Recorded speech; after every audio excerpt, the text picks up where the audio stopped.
Howdy, it's Jim Morado, and this is early January 2023. We're in one of my favorite areas on the planet, Gatlinburg, Tennessee. They still have a lot of their Christmas decorations up, and I thought I would just put up a quick video showing some of those. Quick, 20 minutes or so. Wanted to show you just a few things around town that I thought were cute, and then here in a moment, we'll drive up and down the strip at night so you can see some of the lights. We brought our dogs with us on this trip.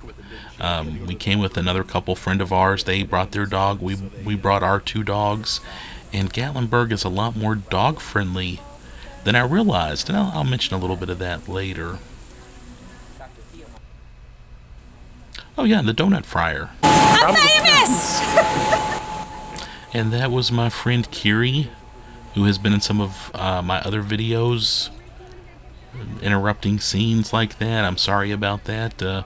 Apparently she thinks she's famous for being on my humble, no-budget YouTube travel channel, and I think she has overestimated my appeal. But I thank her. Oh yeah, there's a cool snow machine up there making fake snow. I loved that. But yeah, so anyway, just real quickly, and we'll drive around and we'll look at lights. You can see, I think that was pointed over towards, which is, yeah, I just thought that was really pretty. So we brought our dogs with us on this trip, and I found out the donut fryer was okay with us. We carried our dogs in. They're small. They were very cool. By the way, I love the donut fryer. It's just good stuff. When you're in Gatlinburg, you have to go into the little village area and get a couple of donuts.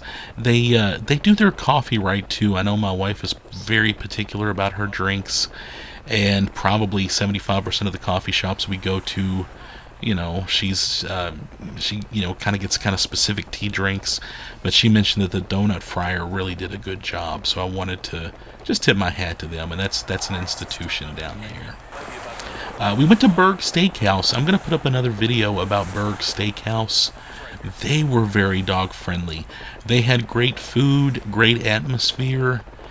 We had a wonderful waiter. And I was looking at some of the reviews. Some of the reviews deemed them, saying that they were overpriced. You're in Gatlinburg. Things are a little pricier. We actually thought it was a good value. If you wanted a nice quality, decent meal. I had a really, really nice French dip sandwich. It was quality. It wasn't a fast food kind of thing. It was great. And it was around $19, which I thought was more than reasonable for this area. So I just wanted to mention those businesses. And we got an Airbnb that was pleasant. I'm still doing Airbnbs a little bit here and there. I think a lot of Airbnbs are trying, but they're still learning the ropes. But a lot of Airbnbs will allow pets, so we've been using some of that lately. If you have any thoughts on Airbnb, let me know. Verdict is still out in my opinion. I like traditional bed and breakfasts and just nice above average hotels. I've mentioned before we often stay at Berry Springs Lodge when we're in this area. It's about a mile or two from Dollywood. It's one of our favorite places. Yeah, but anyway, we're on, I always call it the main drag. It's actually the Parkway. We're on the Parkway in Gatlinburg. Sun has gone down. There's one of the beautiful trolleys they have. Why don't they sell toys of those? I wish I had a toy trolley of one of those Gatlinburg Smoky Mountain trolleys. I want a toy of that. Anyway, so we're on the Parkway, and we're driving around, and I just think it's pretty, and it's interesting. And this is definitely something unique. And I've compared it, of course, to other national park areas. There's Ripley's has that building now. It's where Cooter's place used to be. And I always liked going in there. If you were a fan of the old TV show The Dukes of Hazzard, there's another trolley. It was just a cool place to go.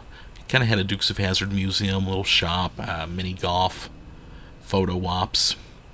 But the Cooters has moved over to Pigeon Forge. And Anakeesta, I have not gone up and done Anakeesta yet. A friend did it and told me it was very kiddie-ish. I've heard mixed reviews, so I'm kind of holding out. Check out those Christmas trees, though. Just check out these great lights. This is, yeah, just overwhelming, really.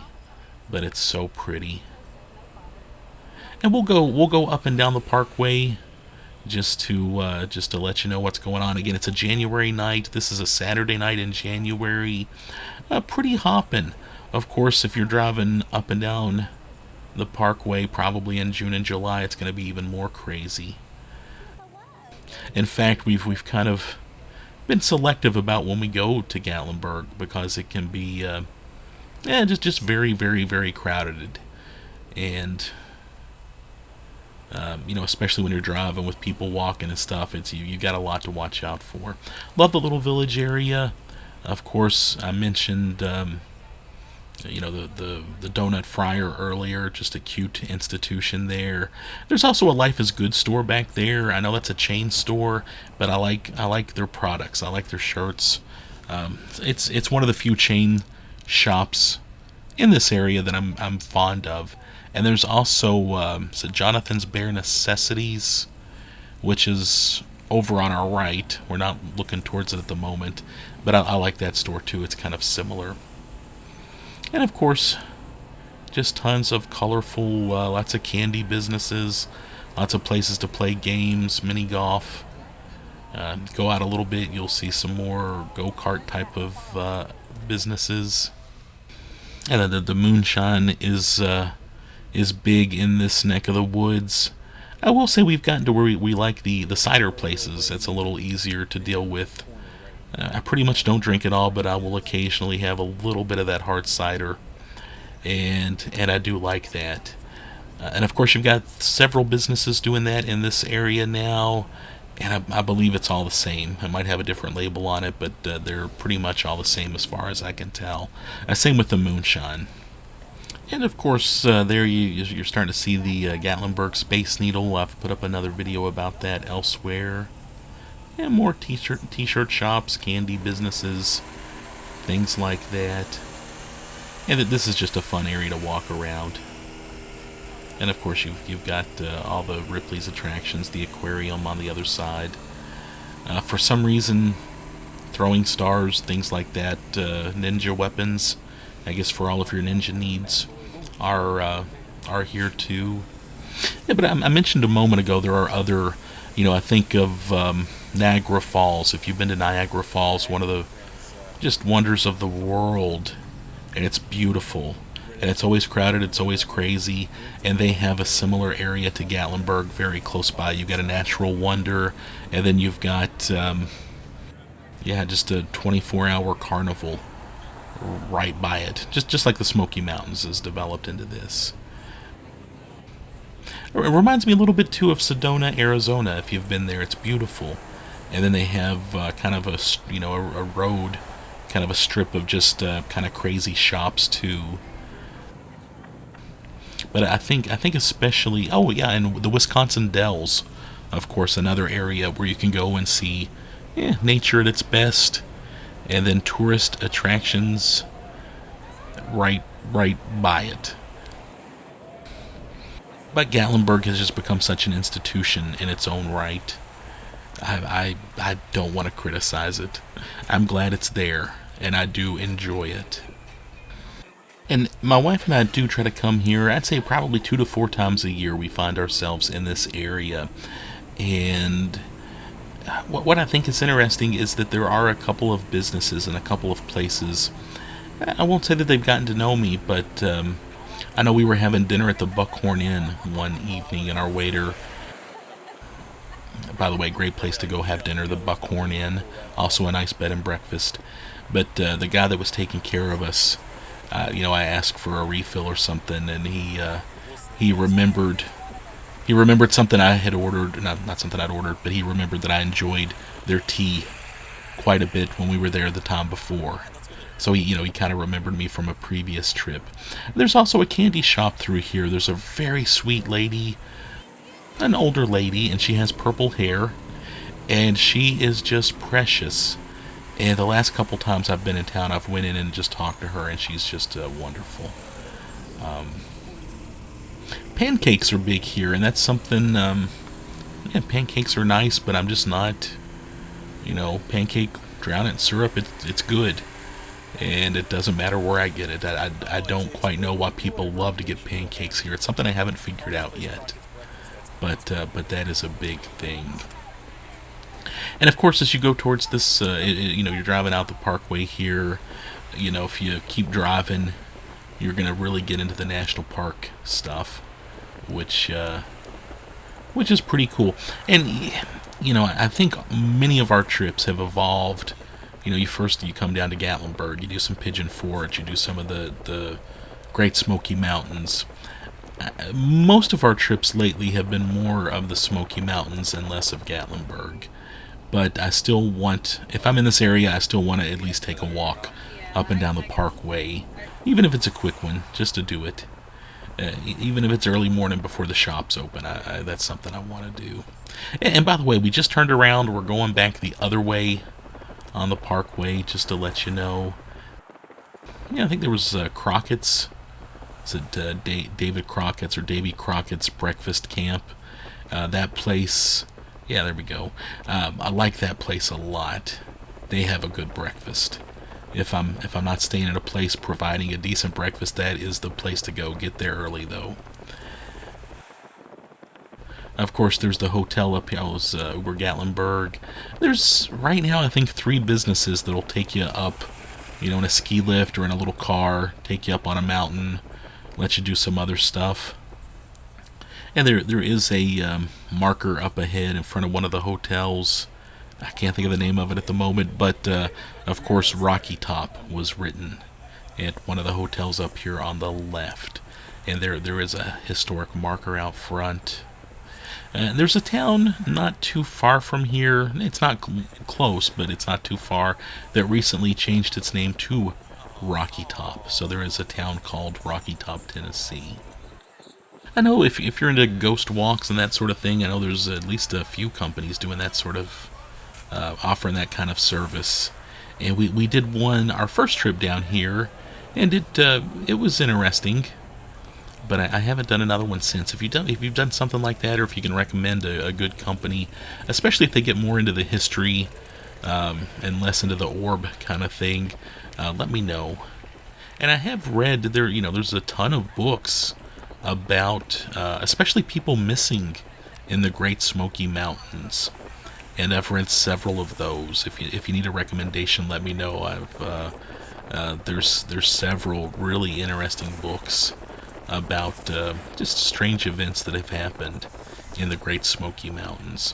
And I the next one that comes out, I'll read it too. Some of them do get repetitive. I don't want to say plagiaristic, but there's at least one of them, one or two out there that it's just about the same book as one that was written earlier. But always just interesting to read about things like that. There's about 3 really famous cases of people just disappearing from the Great Smoky Mountains.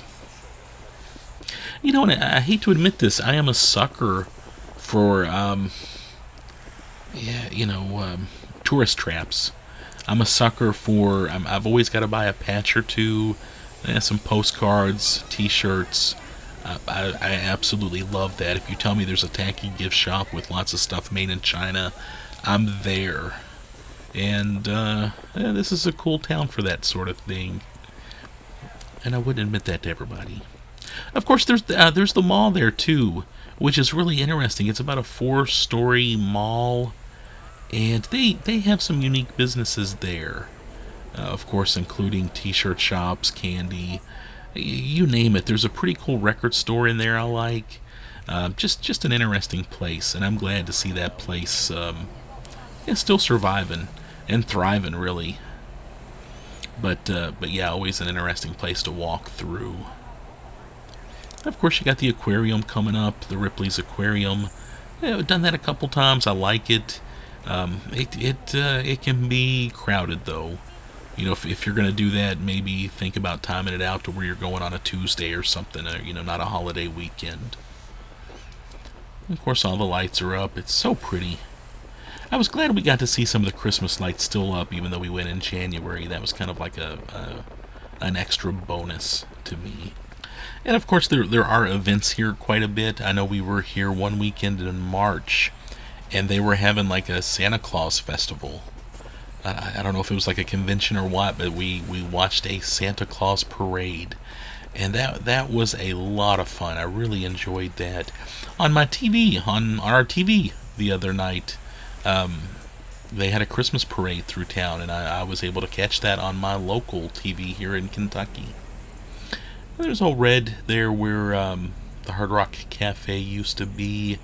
I've stuck my head in there a couple times. I know there's man, I'm not up on my country music, but there's a singer that's opened that. And we're kind of going to the Parkway East now, and this'll just show you a little bit here. I tried to make our little Parkway trip up and down the Parkway mostly complete with just a couple of brief edits, but going the Parkway East will just look at a couple of nice lit up businesses and some lights there. I do know the national park is going to start charging maybe a $5 or $10. I think it's a $5 a day parking fee. If you're going to come down and enjoy the national parks, you'll need to buy a parking pass, which has been very controversial. Because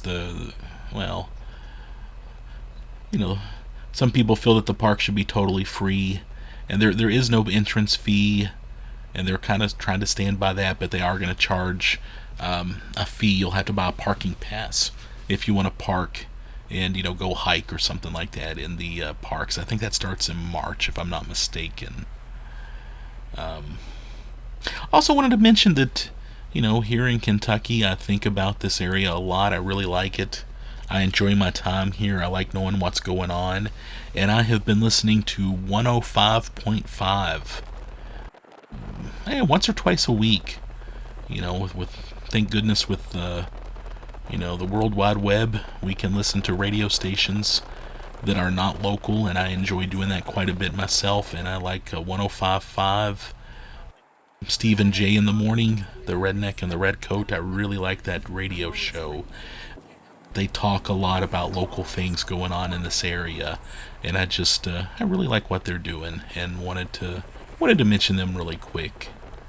If you don't live in Gatlinburg, but you visit a couple times a year, and you miss it when you're not there, and you just like keeping up with things going on in that area, check that out. Google that channel, because they keep me updated on everything going on. I listened to that channel for a few years now. And I mentioned before that this area is just so, you can take several trips, and they're all very different. You can take a unique trip here. If you come down 4 times a year, you can take a very different trip each time. And I can't tell you how many times I've talked to friends. I have a coworker who comes down here a lot too, and we're always trading notes about what we did in Gatlinburg or what we're planning to do on our next trip. And she had never heard of Three Bears. And, I told her, make sure you go to Three Bears next time you're there. And she did, and she loved it. It's like me with the shows. We've been coming down here for years, and it's only been the last year or so that we finally said, okay, let's go to a show. The shows are kind of expensive, but we paid, I think it was around $70 each to go see the Pirates, and it was absolutely 100% totally worth it. And then on my very next trip, when we came down, we went and saw the Pirates show again. Of course, next time we need to do the Stampede, the Comedy Barn. I'm totally looking forward to doing those. But so far, we've done the Pirate Show twice. It was great, and now I know that I gotta try to hit those shows as often as I can. Based on Pirates alone, it's worth doing. I did put up a short video on this YouTube channel about the Pirates voyage, and check that out. It's just it was great. It was great. And we're kind of starting to leave the area again, working our way out, going back towards Pigeon Forge. And I've said it before in other videos. If you watch my YouTube videos, thank you, by the way. But I've put up plenty of videos about Gatlinburg, Pigeon Forge, the Great Smoky Mountains. And I've said it before, I will continue to put up, even if it's a little bit repetitive, I'll put up more videos. I just love this area. It's fun. Even going through the shops here, it's a good time. But let me know what you think. Did you see the lights? Did you come down here and see the lights at Christmas? Have you been down here recently? Always looking for more suggestions or thoughts about Gatlinburg and the Great Smoky Mountains. This is just such a fun area. And I hate to admit this, but there have been times that I've said to my wife, there's trips we still haven't taken. There's places we haven't been to that we could cover in a 4-day weekend. And we'll occasionally say, hey, you want to do, such and such, or go to a certain place. And we'll say, yeah, that sounds like fun. And then one of us will say, I'd rather spend that time going to the Great Smoky Mountains, spend a little time in Gatlinburg. And then the other one will say, yeah, me too. And this is just Gatlinburg, the Great Smoky Mountains. It's become like an old friend, and it's a friend we feel the need to go down and see every few months. Yeah, just a fun little place. So anyway, yeah, I guess I'll end it there. Let you watch just a little bit more as we end this video. But I hope you enjoyed that, and thanks for hanging out with me and watching as we leave Gatlinburg.